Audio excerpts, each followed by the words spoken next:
How's it going, everybody? How you loving the weather today? Blowy. Yesterday blowy, super hot, and today blowy and cold. Now we haven't had any rain as they were predicting, but what I've come to do outside is have a look around at my trees in particular, because they're getting wind beaten. It's all over the place. You can see they're stripping the foliage up here. This isn't caterpillars.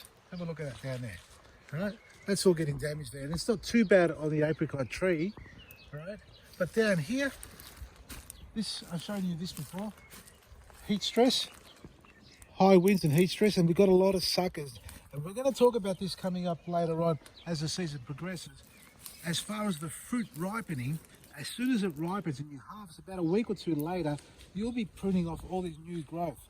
This growth here, if you were to prune it in summertime, it's the best time. So if you're looking to develop a structural tree, like get the size of the tree developing nice and big, you prune it in winter so you get the spring growth. But if you're looking to develop fruit and fruit bearing spurs and more fruit on the tree, you prune it late summer, early autumn, after you've harvested your fruit, and that way you contain the tree. It gives it time, 3 months or so, to settle down after the prune, so that by the time springtime comes, rather than bursting out into foliage, you actually get fruit.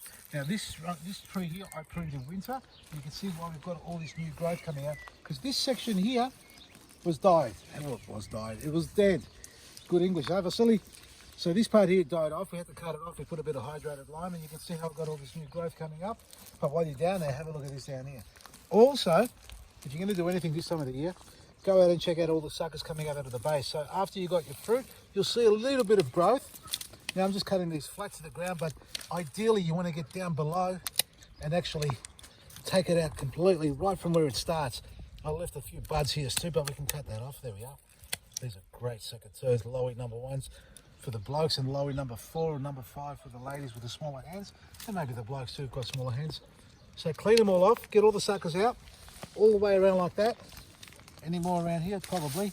And once they're gone, at least the energy goes back up to the top of the tree rather than down here.